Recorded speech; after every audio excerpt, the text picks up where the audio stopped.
laawol kisal ko laawol peewal e ɓantal. وأشهد أن محمدا عبده ورسوله وصفيه من خلقه صلى الله عليه وعلى آله وأصحابه وعلى من استنى بسنته واهتدى بهديه إلى يوم الدين. ثم أما بعد، السلام عليكم ورحمة الله تعالى وبركاته. مسكجل بتدبه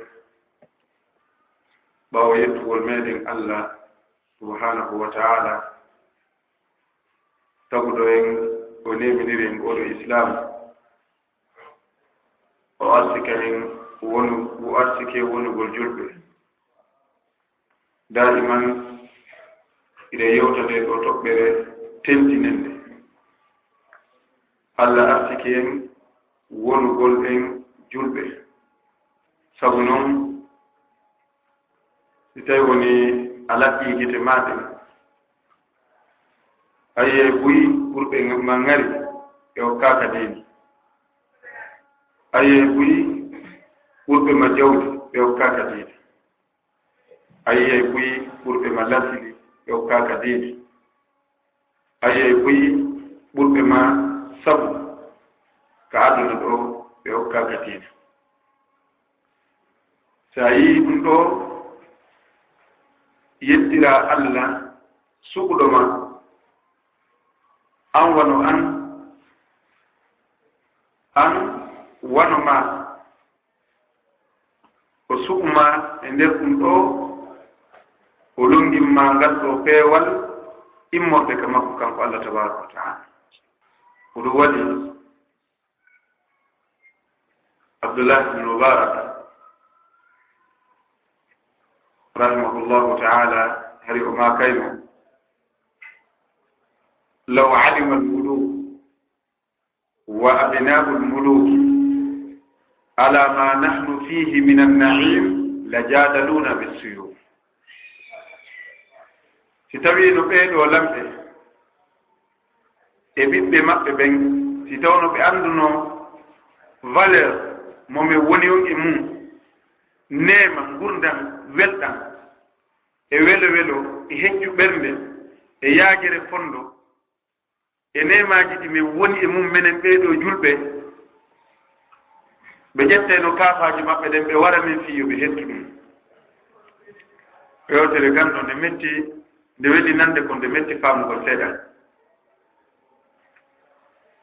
hara ɓeeɗo lamɓe e jawle maɓɓe ko ɓe mari e nemaji ɗi ɓe wurata e hôtelji ɗi ɓe woni, wonno si ɓe andeno nema mo julɗo woni e muɗum, ɓe yaltinayno kaafaje maɓɓe ɗen e haɓa julɓe ɓen, ɓeeɗo julɓe miskinaɓe tampuɓe ko kaafaje ɗen ɓe yaltinayno ɓe haɓa ɓe fii hettugol oɗo nen. waɗi ko wona kon piirede fof ka aduna ɗo, wona ɓurondirede fof, wona kolondirede fof, ko fiyo goto kala heɓu ɓenete kon ɓuttu ɓernde. siɗa faala hoola, siɗa faala acca ɗon, kono aduna on ɗo holle ko ɗum wona haɓede. ko piirugol si jawɗi, mi heɓa jawɗi kam ɓernde am ɓutta, ma piire si laamu ka ɓernde am ɓutta, ma piire si jaahu e teddungal ka ɓernde am ɓutta. jonno Allah tabaraka wa taala o daali alladina amanu wa tatma'innu qulubuhum bi dhikrillah, ala bi dhikrillahi tatma'innu qulub. Allah daali alladina amanu, ɓeeɗo gomɗinɓe Allah, yimɓe hokkaɓe iman, wa tatma'innu qulubuhum bi dhikrillah. Allah daali ɓeeɗo ɓerɗe maɓɓe ɗen, fondoji maɓɓe ɗin no deeƴira, hino ɓuuɓira sabu jantagol inde Allah subhanahu wa ta'ala. haa kanko tigi o landi galannode aya ala bi dhikrillahi tatma'innul qulub. ene wona diina Allah ka woni ko kuttinta fondo, taway ko diina kan yaahe rantiɗa wuuri e nder diina, hara de ko e nder diina wuuruɗa, harana a bakiiɗo kuuru diina o. andi ko ɓe julɓe ɓen no sirte, no woodi julɓe tawɓe hiɓe ka nder cour mi nder toon ka nder hôtel woɓɓe goo no ari haa ka maadi ɓen no ɓaari ɗon ɓen ko si goɗɗum luttinaama toon ka nder hôtel toon bugaama ka kubelji kamɓe kay ɓe hocca woɓɓe kay no ari haa hayni wiino diina ka hatti ka sappi ɗon kañum kadi tawa ɓattaaki kañum hay booni kon ka kubel memata adi jibril no mari catégorie ɗi walakin si tawi woni a holli allah laaɓal e tinnaade allah wallima haa a ɓukkitiki an kadi ka nder cour a naati nder toon ka nder hôtel tawi an kadi ko a serveteeɗo tawi an kadi ko a looseteeɗo tawi an kadi mi maana kala ko feƴƴata nder toon hiɗa tawa ceerno ko ndeññande anndataa wonde iman ko aljanna cheikhul islam ibnu taymiya rahimahullahu taala o wooluno goɗɗo konngol ñande ɓe naadunooma ka sajinul qal'a wande sinama cheikhul islam wona inde makko nden noon yani o lolli ko o noddirte ko ibnu taymiya rahimahullahu taala al imamu al hafid Shamsuddin ibnu taymiya ko lolli konno e inde makko nden walakin tinnaare nde o mari nden e gandal ngal o marnongal yehi ha o wi'a cheikhul islam mana si l'islam yimɓe l'islam ɓen fof hawti nokku gootum hara kanko ni cheikhu maɓɓe ko talando ko ha honto o marno gandal ba gandal makko ngal harmo koɓe no maati jannguɓe ɓen fof heno happana ko honto ɓe ɓuri luggirde ɓeɗo no janngi cheikh albani no mari gandal ka hadise o luggiri cheikh boumbase no mari gandal ka hadise aqida o luggiri cheikh karijo no mari gandal ko ɗo o luggiri ibnu sina no mari gandal ko telen ka médecine o foori oɗa no waɗi ɗum ɗo ko telen ɗo ɓeni sina cheikhul islam ibnu taymiya ala kana mbiramu wiya ko ɗo o luggiri an tawi temedere ka o luggiri an tigi a corrigé hoore ma joni jangana kojo makko goto ibnu alqayim al jawsi rahimahullahu taala o wii cheikhul islam ibnu taymiya hari mo marno janngana ko ɓuraynoɓe guluuje ɗiɗi o ƴettaynoɓe gandal e junngo makko o wii hari so tawi woni o jooɗiroke ka jullere makko taalibaɓe weedi yeeso makko ɓe landoto no mooni so ɓe fuɗɗi posude question ji e makko a wiya e gandal ngal aray won weƴƴito yeeso makko e gatal hara ko yo naɓu junngo o ƴetta ko faala o acca ɗon ko faalaka ko oɗo taalibaji makko ibnul qayim al jawsi yaani janti fi makko tawi ko neɗɗo kana insanan mutawadi'an cheikhul islam ibnu taymiya o laatino ko o neɗɗo yankiniiɗo wa kana taqiyan zahidan o laatino ko o neɗɗo kulo allah ruuɗinooɗo wa kana insanun zahiba hade mo marno teddungal e gite yimɓe ɓen tawi so ɓe yiino mo yu'azzimunahu ma sigari yani hajmihi tawi ko neɗɗo fanɗunooɗo e ɓanndu hari o fototanoo ko e janngugol e juulugol o ɗanotanoo ko e ndeer jemma si wonaa seeɗa ɗum naɓi ɓanndu makko ɗum o laataaki neɗɗo tiiɗuɗo walakin hari yani ko neɗɗo marnoɗo teddungal marno ko ɗete kon jaahu miri haa ɓe wi'i hari yimɓe faɗɗetenooɓe ɓen fewndo cheikhul islam ibnu taymiya hari yimɓe faɗɗetenooɓe ɓen ko yannete ni ko wiyete jinna hari ɓe addayno yimɓe ka ibnu taymiya moccuɓe tawi woni o mocciɓe jinnaaji ɗin ɗi doga ɗi yalta ɗi woɗo on tigi haa fillotoɓe wii har ibnu taymiya si tawino goɗɗo nawnino hakke tawi occupation ji makko ɗin no ɗuuɗi si ɓe arino ɓe yii ibnu taymiya no sohli masalan mo janngude ma mo jannude ma moye gollan ɗo hara ɓe wata mo déplace de yo yaw o mocca nawnuɗo on ɓe ƴette no objet hum makko ɓe naɓa ɓe hulɓinira ɗum nawnuɗo on jinnaaji ɗi yalta yani ɓe addu masalan paɗe makko ɗen ɓe yaɓe no ayi paɗe ibnu taymiya ɗen o aray ɗo jooni nawnuɗo ndikka hakke ko marno kon hiiba wa kana ma hada mujahidan fi sabilillah tawi e hoore ko ko mbarno gandal e kulol Allah fof tawi kadi ko combattant l'islam kafa kan iwatano ka dande makko balla waɗi guereji moolanaji tawi ko kanko ni chef combattant ɓe ɓen hara sukaɓe julɓe no ɓawo makko yani o haɓidi e qabilaji ɓurnoɗi mawnude fewndo maɓɓe ɗon andi yani ɓeɗo qabilatu tatar ɓe arno ɓe naati ka leydi maɓɓe ɓe laaɓi wari lamɓe maɓɓe ɓen ɓe yirbini galleji maɓɓe ɗin ɓe laaɓi hoore maɓɓe fewɗo chef l'islam ibne taymiya fewɗo sukayagal makko ɓe formi konu e inde makko on tuma wari o raɗi ɓen o raɗoriɓe kaɓe haaɓe lumbi maayo gonɓe hetti leydi maɓɓe ɗi yani kana mujahidan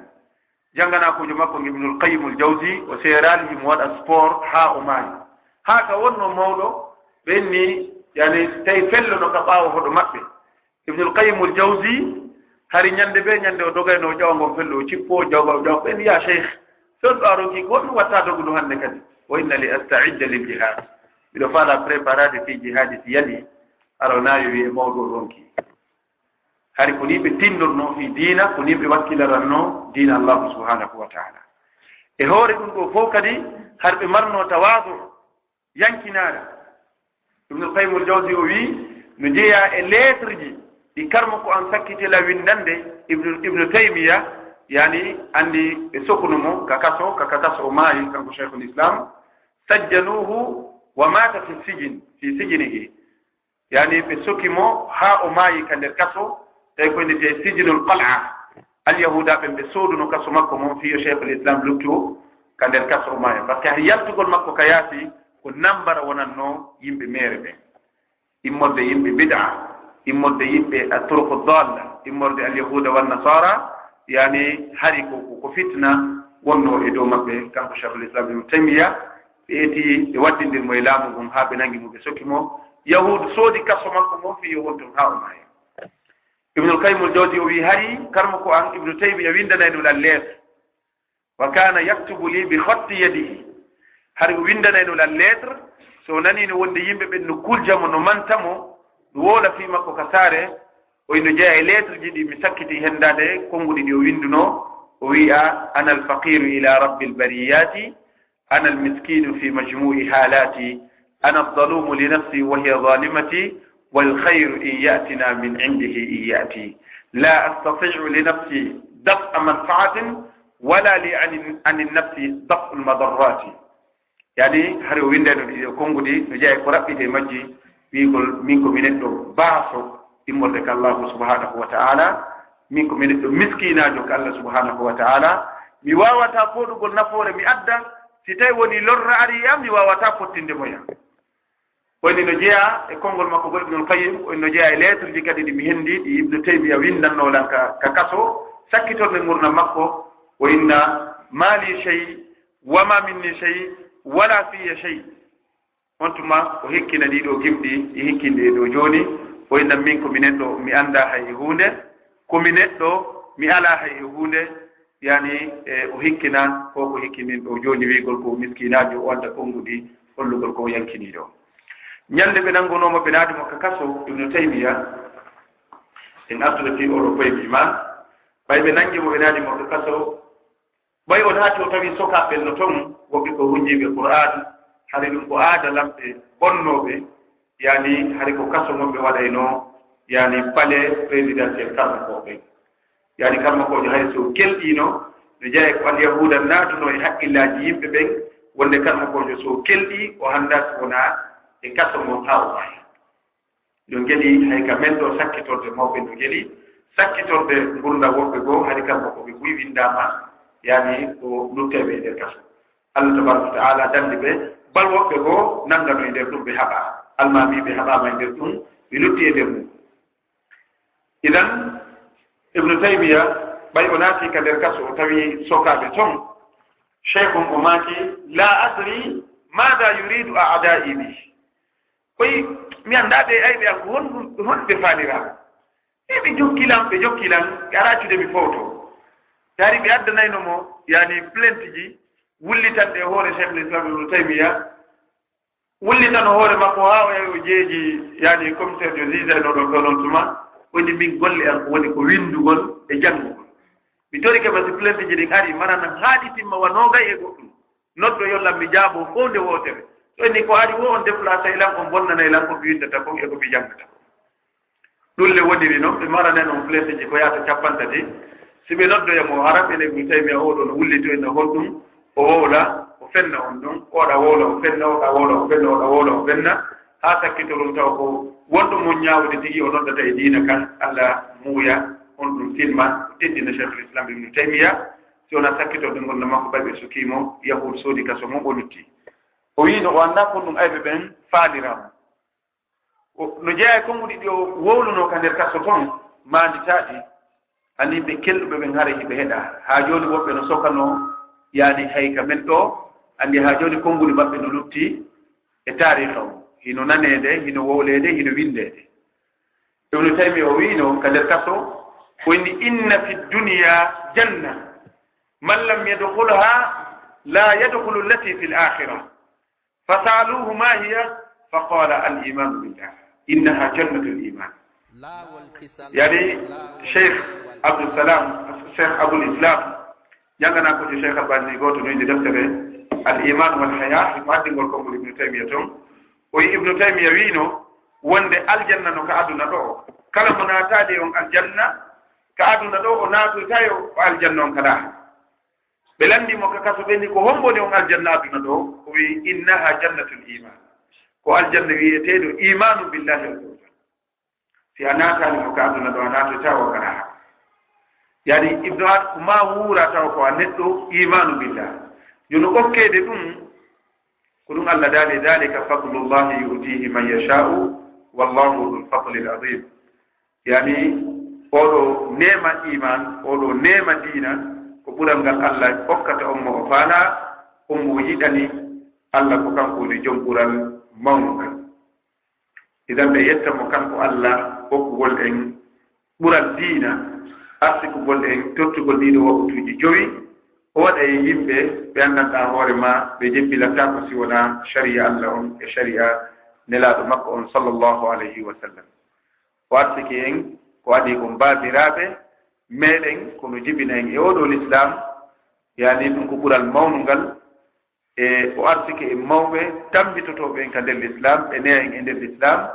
wuuren e nder ɗum ɗo mawnin e nder ɗum ɗo te wiya jazahumullahu ani l'islami hayra al jaza yo allah yoɓɓi ko ɓuri moƴƴude e joddi yani ka aduna maɓɓe kala haala maɓɓe enen kadi yo allah arsiko en geɗalɓe ɓe neyirɗen diina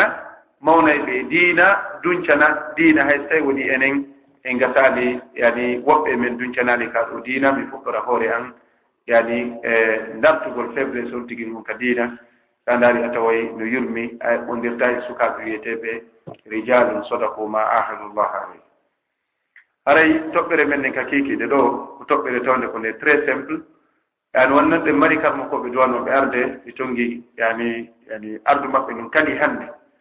kono yewtay ko raɓɓiɗi fi kaɗo diina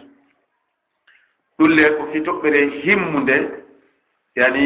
mawdu on no wiye yani addawa ila salafiyya addawatu ila salafiyya yani noddindirgol faade e oɗo salafiyya yani noddugol goto kala e meɗen wonde hande o wonata sunni yo o wonu salafi toɓɓere fettude famde ande so ni taw as salafiyya yani ko dambitagol e salafu salih ridwanullahi alayhi sinnama salafiyya ko dambitagol e salaf yani sinnama salaf ko sahabaɓe nelaɗo sallllahu alayhi wa sallam dambitagol e maɓɓe ka golleji meɗen dambito e maɓɓe ka konnguɗi meɗen mana yo taw hara a wona e neɗɗo julɗo wi o mi waɗataka diina si wona ko salafu salihina wanno ɗum andi wigol ɗo waɗataka diina si wona ari ka qur'an e ka sunna sa dari a taway ɗum ɗo yaajiri jama on joni yehi ha yuppitike foyon ndende yuppitike a andi so tawi o yehi ha bonko wengiɗon ka ɗaggal yani ganguji ɗi ñaami ha o yuli hande kadi andi mokotako ma on sako ɗon sanne jono sa daari ɗo hande kadi a saaku diina on yani ko ma o sange fi yo famodiri sa wi ɗo joni minen komi wattaka diina wo ko ari ka qur'an e ka haditaji nelaɗo sallllahu alayhi wa sallam a ndaaray a taway kala neɗɗo hannde wonɗo rewirde Allah subhanahu wa taala e inde l'islam haɗay ko ngol ɗo konngol o maɓɓi o waɗata si wona minen kala ko ɓe watta koko ari ka qur'an e ko ari hadisaji nelaaɗo sallllahu alayhi wa sallam. jooni noon saako on o yuli saako on o yuli ɓay noon o yuli hannde kay ma saako kesogoo adde yani fi wota nennine saamu ka ɗaggal ma ɗum nganguji ɗin e ñuuɗi ɗin ala ñaama fof yani yimɓe ɓe ɓe annda no haani ko ɓuri himmude ka jokkugol qur'ana e ka jokkugol sunna nelaaɗo sallllahu alayhi wa sallam nde tawata an yakunu muttabiina lissalafi salih yani yo taw e hoore ɗum ɗo naam ko qur'ana rewirta allah ko hadisaji selluɗe rewirta allah awa yo taw haɗa ɗum no yaadi e ko salafu salihina rewirno allah tabaraka wa taala taw ɗum no yaadi e ko salafu salihina faamuno oɗo qur'ana e oɗo hadisa nelaaɗo sallllahu alayhi wa sallam si wonaa ɗum majjere nden a wawatande ɗaɓɓude kadi musidɓe joɓe tedduɓe fay noon si innama hannde majjere ka diina ɓaynayo ɗaynidire haray hinde sancidarni hinde juuɗu bara si tawi woni fi majjere no wolede ka diina ɓay noon sa daari julɓe ɓen taho andi a tawi no mertiti heɓugol taho yani julɗo hannde tawata himo mo laɓɓini ɓernde makko nden e nde ɗo hunde yimɓe ɓen hino yeggiti ko ɓuri mawnude e kaaɗo diina toɓɓe ɓurɗe himmude ɗum ko rewirgol ko honno Allah rewirte hay sa daari conférence ji ɗi wonɗen ɗi wadde ka saare ɗo so fandi organisé ɓe ɗo bayana inna hannde yewten fi aqida islamia ma yewten fi bid'a ma yewten fi shirk ma yewten fi yani tawhid e ko nandi so tawi ɗum ɗo mbeɗen marɗo bayana yewtugol fi l'islam et la démocratie mbeɗen marɗo bayana yewtugol fi l'islam et la science mbeɗen marɗo bayana yewtugol fi tarbiyatul awlad mbeɗen marɗo bayana yewtugol fi israél o palestine mbeɗen marɗo bayana yewtugol fi Bob Marley ay sama kala e mere ɓuraɗum kadi iya goɗɗo no jooɗi ɗo e 31 décembre haqqille yimɓe yeggitino Bob Marley ila ɗum maayi tawa joni hara ko julɓe tigi waɗata campagne iya joni hara mbeɗen marɗo bayana Bob Marley goɗɗo jooɗo leer ɗiɗi hara mo holde fi Bob Marley holde ɗum o heɓa ko honno o fijiri fay ko yaagal ko honno Bob Marley ekkitori bonke ko hawnto o boni ko honno o fimi rayno ko honno waɗiri chambre en ndiyen jara stafa e ko nandi so tawi ɗum naara ko ɗum jooɗi taw julɓe fof no jooɗi heɗade noon haɗa aqida l'islam o no yeebaade hande wattanaali hilla e sikka hiɗe noddude e nde ɗo moƴƴere tawa en alaa noddude e mayde nelaaɗo sallllahu alayhi wa sallam ɓe maakono yani aroyay e yimɓe dambitotoɓe deftere allah nden e sunna maɓɓe on tawɓe noddirta ko alqur'ana ha tonjini kon e muɗum ɗum ko mere moolanaade ɓayno julɓe ɓen no haana tutede e oɗo aqida islamia ko honɗum wiyete aqida ko honɗum woni finde julɗo ko finde honɗum julɗo haani fiɓude e kaaɗo diina ɗum wawa naatude ka fondoji feŋo e nder ɗiɗo fondoji feŋo e nder ɗiɗo fondoji si innama aqida islamia si innama finde l'islam ko piiji jeego ko faamugol ɗin ɗon piiji jeego noone majji selluɗo haqiqajo mo tawata o lundaaki alqur'ana o lundaaki hadisaji selluɗe e nelaaɗo sallllahu alayhi wa sallam ko adi kon e muɗum yaani ko al imanu billah al imanu billahi azza wa jalla faamugol allah o gomɗingol allah ko hommoni allah ko honto allah woni est ce que allah no déplace o est ce que piiji ko watta kon ko aduna ɗo ko hombo muuyata ko boni kon ko hombo muuyi ko moƴƴi kon ko hombo muuyi ɗiɗo piiji faama ɗiɗo e allah tabaraka wa taala est ce que himo ŋoŋa est ce que himo ɗaano est ce que ko kanko tum woni dow ga ka himo mari allahɓe ɗimmoɓe est ce que himo jombi est ce que himo mari ɓiɗɗo yani ko ɗum wiyete aqida fillah aqida on ko allah ko faamugol ɗi piiji ɗiɗon no haana seɗede sennindire ay julɗo no daro ɗo waɗana chrétien jo campagne yaaɓe kadi téléɓe kamɓe kay dow ko allah ɓe woni rewde ɓay ko annabi isa ɓe wi ko ɓiɗɗo allah kamɓe kadi téléɓe andi oɗo o faamani taw wonde allah ala ɓiɗɗo ko ɗum wiyete oɗo ala aqida islamia andi o faamani taw allah o ala ɓiɗɗo kanko e qur'ana ɓe lurdi lam yalid walam yulad walam yakun lahu kufuwan ahad hande kay heɓa ɗum aqida finde ɗon wonde kala ko noddita kala ko Allah nodditana e nder ɗiɗo ɓiɗɗo ma ɗum ɓewngu ma wallondirteɗo haray ko mere jaɓa an jullon ɗum ɗon ko mere hara a heɓi aqida selluɗo ko Allah tabaraka wa taala o faljata o bonnata ko waɗi o ko ɗum moƴƴi ɗum ko aqida mo hanuɗa fiɓude Allah ara noon kadi e nelaɗo sallllahu alayhi wa sallam nelaɗo ko kanko woni khatamu nabiyin ko kanko woni timmode annabajo goo arata ɓaawo makko o kabiɗaka e annabajo Allah faljasi o nelaɗo sallllahu alayhi wa sallam kombuɗi makko ɗin ko wahayu immorde ka Allah hiɗi hana considérede no alqur'ana hanira noon kam alqur'ana considérata hiɗi hana considérede ko alqur'ana considéra ɗum ko ɗon kombuɗi nelaɗo sallllahu alayhi wa sallam considéra ko o masum mana ko o neɗɗo reenaɗo mo faljata nelaɗo ko o neɗɗo reenaɗo mo faljata anda o yettini kaɗo diina fof o suuɗali hay e hunde o hulali hay e gooto kala ko nelaɗo sallllahu alayhi wa sallam yamiri ɗum no hani no waɗɗi jobɓeɓe jokkugol kala ko haɗi no waɗɗiɓe accugol sahaba e makko ɓe laatino koɓe nunɗuɓe koɓe feewɓe nelaɗo no suɓi e maɓɓe sappo ɓe o weltinir natugol aljanna har hiɓe wuuri jeeyaɓe mofte makko arano maɓɓe ko aboubacre hikki umar hikki ousmana hikki ali hikki abdourahman bun auf hikki icrima bun abi jahl hikki saad bun abi waqas hikki saïd bun zayd bun nufayl e icrima bun abi jahl e waytayɓe aɓeɗo yani tawa hiɗa gongini ko nelaɗo sallllahu alayhi wa sallam gongini ko hikki e maɓɓe ukasha i anndi ɓay nelaɗo maaki wonde Allah hokkilan e mofte an en sappo fodaɓe natugol aljanna sahaba ɓen fof jooɗi no heeɗi ko honɗoni ɓen nelaɗo immiɓe maaki ko kaarijo si wi kaari ko kaari si wi kaari ko kaari si wi kaari ko kaari haa timmi sappo goɗɗo goo tawino e nder jama o wiyeteɗo ukasha o immi o inni ya rasulallah udu llaha li an yajalani minhum o wi nelaɗo toranolan Allah wattidalan e maɓɓe e nder ɓen sappoɓe ɓe wokkuma ɗon naataɓe aljanna e mofte maɗa ɓen nelaɗo ɓe wanti sokeje maɓɓe ɗe ɓe maaki Allah mi torike ma waɗu ukasha hakkunde maɓɓe nelaɗo ɓay ɓe tippini sokeje maɓɓe ɗe ɓe maaki ukasha tawama goɗɗo goo immi woni nelaɗo min kadi toranolan nelaɗo maaki la sabaqata ukasha nelaɗo maaki ukasha aditike no way ɓay place ji ɗin sappo o kama tawi Allah no mari toon réserve gooto fi ɓen yimɓe faalaɓe moƴƴere andi Allah no yiɗi neɗɗo memminoto on ɓay nayi alharakatu tusabbibu lbarakatu yani memminat kenen fiddugol ngol kenen fi ɗum no wona sabu moƴƴereji goo he goo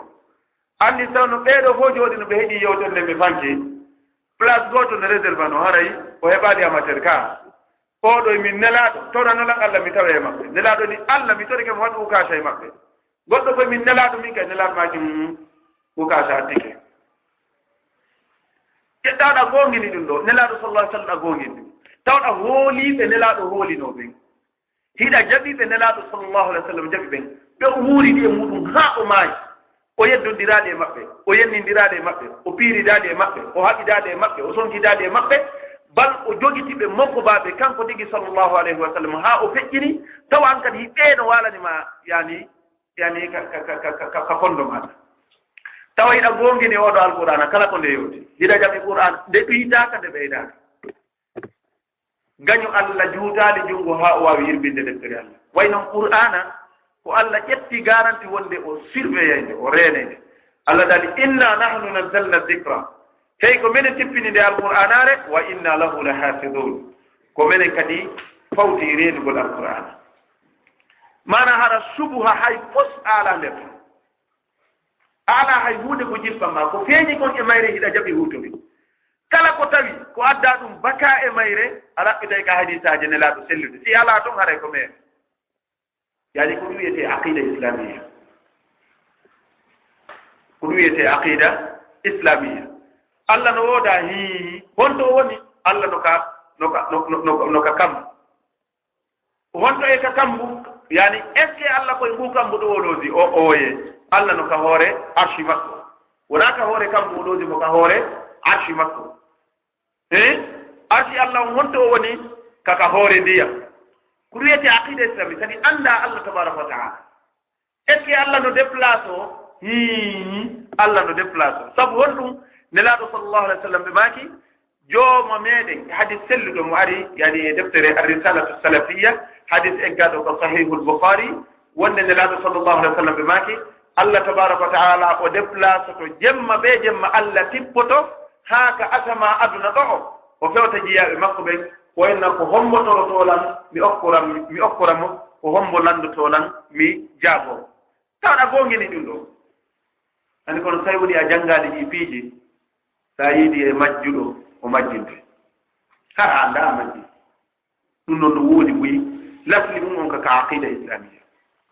idan e nder no janngolooɗo aqida fii kaaɗo diina yani no hattojini anndugol toɓɓere wootere wonde kaaɗo diina golle kaaɗo diina yahata ɓaawo e ko salafu salihina yawno ko himmo toɓɓere himmude yani si innama manbau sharia ɓunnduka diina ƴoogetee ɗon ñannde nge yewtiino ɗum ide so wii yani ƴoogugol diina adda wonaa yen habbo ɓe amérique ɓen wonaa yen habbo arabu ɓe mbay ɓe rawna wonaa yen habbo ɓe makka ɓen ɓay ko ɗon nelaaɗo jibina wonaa yen habbo madina ɓay ko ɗon nelaaɗo maayi wonaa yen habbo fuuta ɓay ko ɗon yani mawɓe men ɓen jibina wonaa yen habbo ko yen habbo alqur'ana allah on e hadisaji makko selluɗe ɗen fama sahha minha qubila wama khalafaha rudda kala ko selli e majje ɗum ɗon jaɓe hutore ka diina kala ko tawi lurriɓe yaadi ɗum ɗon marsini kono sa ndaari hannde julɓe ɓen d'abord taw ko wonɓe ɓe taw wiigol taw enen taw wiiɓe taw no jokki taw sunna ma no faami sunna ko ɗo taw wiyata taw lurranga jonde min tatu hadith abi hurayra sahih nelaɗo sallah sallam ɓe maaki ida qala al imamu gayri lmagdubi alayhim wala ddalin faqulu amin faman wafaqa taminahu taminu lmalaika gufira lahu ma taqaddama min dambi si tawi woni imam o wii gayri lmagdubi alayhim wala ddalin nelaɗo ma si wi e amin kala mo amina mum hawrodiri e amina malaika ɓen allah yafanto bakkatuji makko ɗi e hadisa goo ari holli wonde ko honɗo o amina ɗum wawi eɗen nelaɗo maki ida ammana al imamu fa amminu si tawi woni imamum ammini onon kadi ammine tayib honno famirde ko ɗo sunna si tawi woni imam inni gayri lmagdubi alayhim wala ddallin nde imamu nena amin kanko jamo yaadata ka waɗaɓe hilafi sunna kasi sunna o liñama tigiri ko honno nelaɗo makiri nela makiti imamum ammini ammine mana holli aray amina imamum aditoto taw amina ɓaawo ɓaawo ɓe ka hadi ton ko kali mo selli kono est ce que ɗen faami enen taw wonɓe girande sunna ko ɗum waɗi yani kanmo koɓɓe ɓe maakay la gharabata fi an yukhalifa sunna jamahira nnas liannahum baiduna an sunna kulla albu'd ولكن الغرابة فيه أن يتجاهل السنة من ينتسب إليها ونا تدين ونا هل بناكي كفكتي ليس مازوريتي في جماعة نمجا أو سنة الله صلى الله عليه وسلم لا هل بني فكيف كمؤير كنين إمام الشيوطي وما السنة سفينة نور من ركبها نجا ومن تخلف عنها غرق إمام السيوطي وعندك نفس المقال الإسقان كمجلد الثاني وفي سنة قدوة لنا بمعنى النبي نوح كلا أرض ينجي عند مكة هذا يوددي كلا أرض وندو هالا نكيهي وجوالي هذا ويوليك جل السنة سفينة نوح yani oɗo sunna wona ɗo noddanede ɗo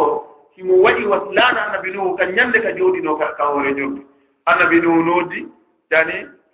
ya bunayya irkab ma'ana wala takun ma'a alkafirin qala sa'awi ila jabalin ya'simuni min allah qala la asima alyawma min amri llahi illa man rahim wa hala baynahuma almawju fa kana min almughraqin yani ko noon kadi oɗo sunna waɗi yani sinama hande yimɓe ɓe aruka sunna ko ɓay tum oɗo da'wa imo wi'a wonde koyo multe koyo jeeje koyo ɗaatide tena ɗum yonino konngol dawigol jama yonoto sunna nelaɗo sallllahu alih w sallam idan haray nde ɗo ko toɓɓere hanande aminede jono so wii diina ko ka deftere allah e ka sunna nelaɗo sallllahu alih wa sallam no hana ɓeytede wa ala manhaji salafi salaf wa ala manhaji salaf tawa ɗum kadi no yaadi e faamu salafu salih par ce que heewi yimɓe wonɓe dambitade sunna on taw ɓe woofi sunna hara ko woofini ɓe sunna gonga ko imam alshafii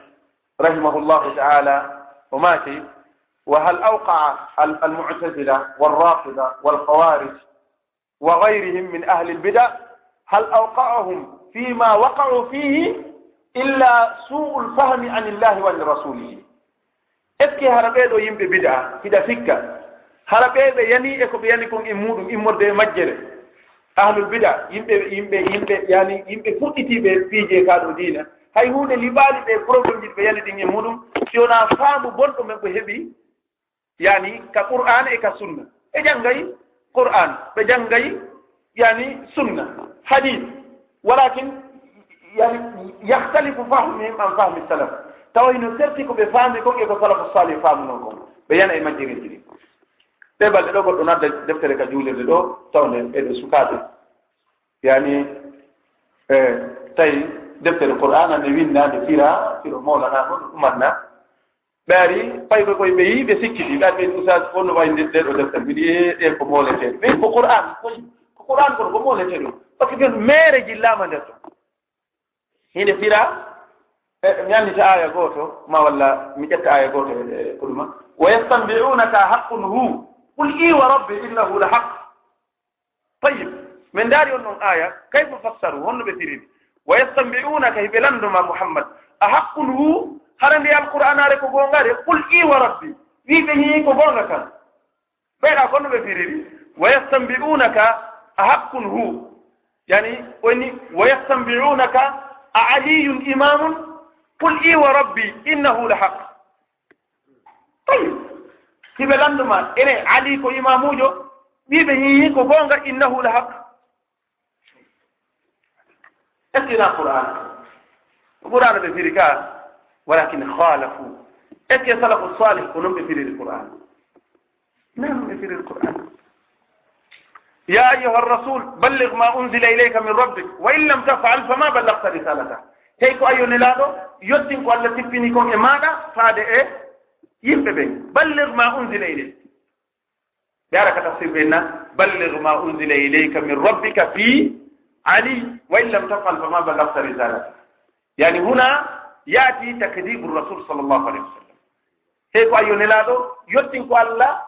tippini kon faade e maɗa si a wowlali sa yottinali hunde wotere mum hara a yottinali ko allah ɗenma kon fof sa acci hunde wotere e ko allah tippini kon e maɗa yi andu hare a yottinali ko nden ma kon fof joni est ce que nela sa sallam yottinani en ɗum ma est ce que salafu salih ko noon famirno idan ko ɗo waɗi so wii diina ko raɓɓiɗi kon e muhadaran on ɓoye mum tosukum mi falde hakkille men ɗum fof jaɓo wone sinama diina ko alqur'an wa sunna wawetake yondinorede qur'ana on ɓaawa sunna on oke faljere ko ɗum waɗi e sanad selluɗo mo imamu tabarani addi wonde goɗɗo ko wanno o lande imran bne husayn hari on no yewtude fi alshafaa ceernojo no yewtude fi shafaa nde ɗo tefore o woli fi tefore o woli ha goɗɗo bar no jooɗinoɗo o wi cheikh antum tuhaddithuna an ashiya la naraha fi kitabillah o wi onon ɓeeɗo yimɓe sunna hiɗo wowla piiji ɗimin yiyataka deftere allah tabaraka wa taala min fonta e qur'ana min yiyataki to imran bne husayn o wi enen on juulata fana nayi juulon alantara tati juulon alantara nayi juulon futuro tati juulon subaka ɗiɗi juulon geeƴe nayi oyo wi ko noon min warrata o wi on tawi ɗum no windi ka deftere allah aya qur'ana arɗo démontri ɗum wonde subaka yo juule ɗiɗi fana yo juule nayi alantara nayi futuro tati o yi aya qur'ana ko fentitani on ɗum o yawi mi yiyani woni wona yi amin ƴettuɗon ɗum minen kadi min ƴetti ɗum e nelaɗo sallllahu alayhi wa sallam yani koye kamɓe koɓe hadis ɓen ƴettuɗon ɗum ɓey goɗɗo no juula ɗo futuro o juula darɗe ɗiɗi o feññina o jooɗo o immo o juula darɗe wotere o suura on to yitti ɗum ko sunna yeetimo ka ɓaawo sunna a heɓatano ɗum ey qur'an kadi wima wa aqimu salat juule amma futuro si ari juule tati tawiyoɗo immoɗon nden ɗon suuɗon nde aɗon ɓen fof sunna wima o landorimo noon ka hajju o landorimo noon ka korka o landorimo noon bimana e dewe l'islam ɓe nguyi o wi ɗum ɗo fof ko honto ƴettuɗon ɗum ɗo o yawi koka hadisaji min ƴetti wani kayi woni oɗo hadis ko ma o jaɓi de yaani e oɗo qur'an balɗe wawata seltude ko ɗum waɗi nelaɗo sallllahu alih wa sallam e hadis selluɗo mo hakim filli nelaɗo ɓe maati rahima llahu khulafai قالوا ومن خلفاؤك يا رسول الله قال قوم يأتون يرون حديثي فيحدثوا بها الناس فيعلموها الناس نلار ماكي يو الله يرمي لونتو توبه لامتنا سبب بي نلار كوم لونتو توبه لامتنا نلار ماكي يمبي ارو يي يسبني بي ارو يي بي ارال تو يمبي ارو يي بي يي احاديثاجي ان دين بي wona e jannu godde yimbe ben nelaado maki rahimahumullah e hadis go abdo hadis ibn abbas mo imam al-bayhaqi filli o sellini sanad hadis on nelaado sallallahu alaihi wasallam be maki man allama ummati hadithan yuqamu biha as-sunnah wa yulsamu biha al-bid'ah falahu al-jannah nelaado maki kala andin do mofti alden hadith taw hadith do ko nyinno wo sunna an yani battani an pottinowo mere bakande an ɗum ko ɗum wiyete bid'a nelaɗo maki falahul janna haray on ɗo woɗani o aljanna ɗo andi imamu suyuti windi deftere molanade wiyetede miftahul jannati fil ihtijaji bisunna nde o nawno rafidiyankejo goto no windi o inni wonde sellataka hadisaje nelaɗo ɗen dallinore kadi ito sellataka ɗi dollede yoni alqur'ana ko dallinore sellataka hadisaje nelaɗo ɗen dallinore kadine ɓayti konngol ngol hewti imamu suyuti o windi deftere molanade waɗi titre mayre miftahul janna saabiwal aljanna ngal fil ihtijaji bisunna koko dallinorgol hadisaji nelaɗo wayno sa acci ɗon hadisaji ɗe ngalaka yaha kadine a hollamin konno juulirta arana hadise ol ɗuma hollamin konno hajirta tawna hadise ol ɗuma hollamin no zakkaytirde tawna hadise ol ɗuma andi haray an taw a woɗɗodiri yasinta idan ko ɗum waɗi joni noon si tawi woni en jaɓi diina kan ko alqur'ana wa sunna watten ɗon wa ala manhaji salaf non bayano men on hannde taw ɗum kadi no yaadi laawol ngol salafu salihina yewno honɓeni salafu salih alsahaba ridwanullahi alayhim ثم التابعين وتابع التابعين ɓeɗo sahabaɓe ɓen janngunoɓe junngo sahaba ɓen eɓen janngunoɓe junngo ɓen ɗon ko ɓeyete salafu salih arano maɓɓe on ko nelaɗo sallllahu alayhi wa sallam si a faami alqur'ana faamu mo nelaɗo faamani ara a faami majjere sa faami alqur'ana faamu mo sahaba ɓe faamani ara a faami ko majjere faamuɗa ɗum noon no labira wo no labira andi ibnu masud o wiyayno la yurafu lhaq bi kasrati tabi'in gonga andirtake sabu ɗuɗugol jokkayɓe ayoɓe kay no woodi ne he ɓeɗo fof wattamere fuɗɗo lintugol feƴƴinoɓe maayi ɗumanni ara ha ndara majorité um he ɓeɗo fof wattamere la yurafu lhaqu bi kasrati tabi'in yani andi oɗo sunna himo mari principe ji ma daroɗa e hoɗe ɗiɗo principe ji si wawa lundagol ndeɗo mere ka yaasi hande ma andade gogo o gorgo andi no woodi ko ɓe soodirta haqqille waɗe ɗe an ɗa jaɓi kaariŋe ɓeɗo fof waɗay hunde haɗa ko mere hihi sahabajo nelaɗo ko wino la yuraku lhaqu bi kasrati tabiin no jeeya ko ɓe soodirta haqqillaji yimɓe ɓe kadi yaltingol ɓe sunna mena ɓe bida wigol hay kaari en ko ɗum maaki kaari en ko ɗum waɗi usage kaari ko ɗum maaki usage kaari ko ɗum waɗi ceerno kaari ko ɗum waɗi sahaba ɓe wii alhaqu la yurafu birrijal wa innama arrijalu yurafuna bilhaq goonga kan andirtake worɓe ɓen ko worɓe ɓen andirte goonga yani ko goɗɗo gollata goonga yaakaari waɗi goonga kono nayo goɗɗo waɗu goɗɗo wiye a ko on waɗi kon ko goonga o ye yani goonga andirtake sabu yimɓe ɓen bal goonga ko andirte ko yani woɓɓe ɓen ko yimɓe ɓen andirte goonga ko ya waɗu goonga ɓe kaari ko waɗi kolle ndaara ko goonga jeeya ko ɓe soodirta ɗiɗo haqqillaji ɓe tournira ɗi yani fi longel ngol on tigi bid'a woɗɗinamo e koynete kon sunna ten sa wowli ɗo inde karma kojo ɓene a o wino de on o wowli kon yani hari ɗo ŋiñunomo nokku goo andi ɗum no woodi boy aye ɗo neɗɗo tawi mo wowli kalimatu jamila konnguɗi laɓaɗi bon hara nokku goo himo ari o yani e majji joni noon ɓenna kamɓe awa joni sa ƴettali ngorkol ngol makkuɗa ta ƴettu ko kala ko o wowli o woye ahlu sunna wi menen nano mi woy nahnu naqbalu lhaqqa ala lisani ayi ahad wa naruddu lbatila ala lisani ayi ahad menen goonga e ɗum ko ƴettete ɗum e ɗenngal wonɗo o won mere nden kadi ko ruttetende e ɗenngal wonɗo o won enen ko hombo de kaari ko ɗum maji tayi ko goonga kaari ɗo fotata noon ko goonga ni awa tawi ƴettama si tawi noon kadi o wowli o faljiri haɗa ko ella ala kadi wigol wonde kaari ba hakkene laaɗo sallllahu alih w sallam kamɓe e hoore maɓɓe allah subahanahu wa taala feliɓe ko mbo hannde kadi yaltata ɗon hara felaki hara felaka a heɓata on hay gooto idan nde ɗo toɓɓere jaɓugol salafu salih gollira diina kam no ɓe gollirina ɗum ko charti mo tawata mo majjama on musidɓe julɓe o majjade ko inete kon diine joni no woɓɓe innayi a ko enen siñci ɗum ɗo kadi o ooye ko allah tabaraka wa taala sappi ɗum ka deftere makko allah daali qur'an suratu nisa wa man yushaqiqi rasula min ba'di ma tabayyana lahu alhuda wa yattabi' ghayra sabili almu'minin nuwallihi ma tawalla wa nuslihi jahannama wa sa'at masira alqur'an wi wa man yushaqiqi rasula kala on lundiɗo nelaɗo sallllahu alayhi wa sallam min ba'di ma tabayyana lahu alhuda ɓaawo nde ɗo ngal ɗo peewal ɓangande on tigi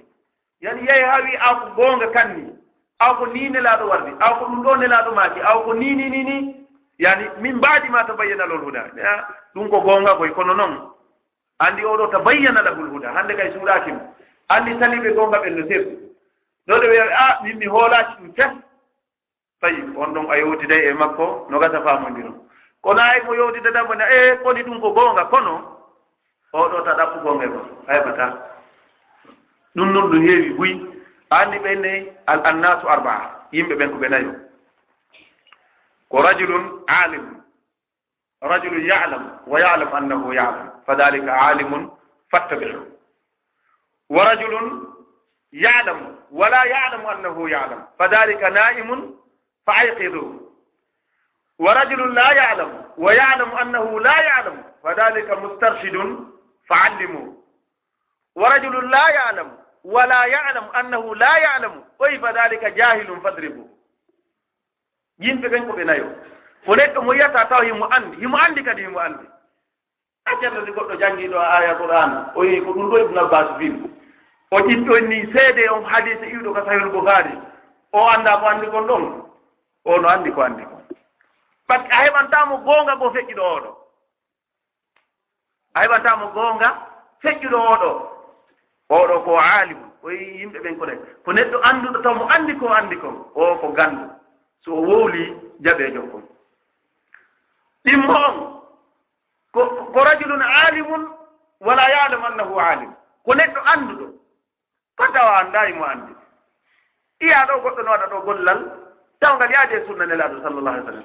tani kon waɗanɗa ɗo amin ko ni mi yekkitoy o ni mi tawi tayib andi mo andi kono o anda ko andi ko o yoɗo ko ɗaaniɗo findi mbihe